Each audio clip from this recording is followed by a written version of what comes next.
बाप और बेटी और उसके नाम से आमीन। आप सबको मसीह यीशु में शालोम। आज की पहली तिलावत मुक़द्दस पौलुस रसूल का ख़त तीमुथियुस के नाम और उसके पहले ख़त में से उसके छठे बाब में से ली गई है।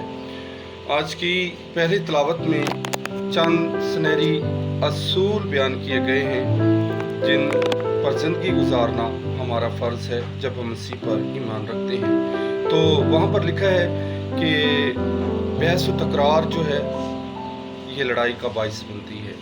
हमने बहस व तकरार नहीं करना है, ईमान में मजबूत होना है और उसके बाद जितनी भी बुराइयां हैं यानी ज़बरदस्त यानी कि दौलत के साथ मोहब्बत करना ये हमें बुराई की तरफ लेकर जाती है। और वहाँ पर लिखा है ईमान का मुनकर जो है मोमन से बदतर है। और हमारे लिए आज की पहली तिलावत ये तीमुथियुस का ख़त जो है बड़ा सबक रखता है और लिखा गया है कि तू पाकीज़गी की चीज़ों को अपनी ज़िंदगी में शामिल कर, यानी मोहब्बत, हमदर्दी और दूसरों के साथ नारवा सलूक ना कर, बल्कि तू मसीह की मोहब्बत में एक दूसरे के साथ वस्त होते जाओ।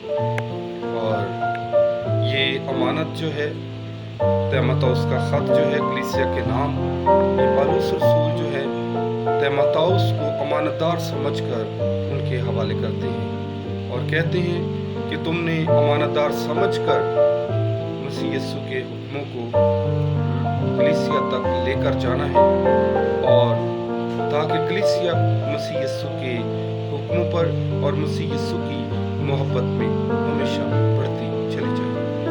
आज की अंजील मुक़द्दस जो मुक़द्दस लूका की अंजील और उसके 8वें बाब में से ली गई है।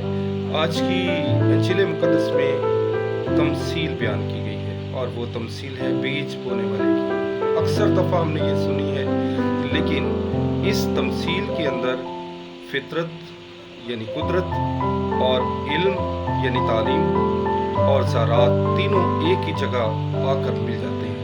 खुदावंद यीशु मसीह ने कहा कि बीज बोने वाला निकला, कुछ जो झाड़ियों में गिरा और झाड़ियों ने आकर उसे दबा लिया और उसे फलने ना दिया।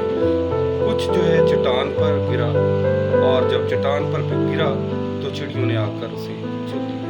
कुछ खारदार झाड़ियों में गिरा, इसी तरह से कुछ जो है वो ज़रखेज़ ज़मीन पर गिरा है और वो 100 गुना फल लाया है। ये तमसील मेरे लिए और आपके लिए है कि जब खुदावंद का कलाम हमारे अंदर आता तो है, हम सुनते तो हैं, लेकिन वो हमारे अंदर परवरिश नहीं पा रहे। जब खुदा का कलाम हम सुनते हैं लेकिन जब हम उस पर अमल नहीं करते हैं, शैतान जो चिड़ियों की तरह हमारे दिल में से अपना कलाम चुन लेता है और हमारा दिल जो है खुदावंद के कलाम से दूर हो जाता है। हमारी ज़िंदगियाँ जो हैं वो बंजर हो जाती हैं। तो फिर होता क्या है कि हम खुदा से दूरी का शिकार हो जाते हैं। और इसलिए मेरे अज़ीज़ों, आज का कलाम मेरे लिए और आपके लिए बहुत सबक रखता है कि हमने खुदावंद के कलाम को अपने दिल की ज़मीन को ज़रखेज़ बनाते हुए उस बीज को अपने दिल की ज़मीन पर उगने देना है, ताकि वो 60 गुना नहीं, 40 गुना नहीं, बल्कि 100 गुना फल लेकर आ सके। मसीह खुदावंद हम सबको ऐसा करने की तौफीक दे। आज का दिन मेरे लिए, आप सबके लिए बाइस से बरकत हो। मसीह यीशु के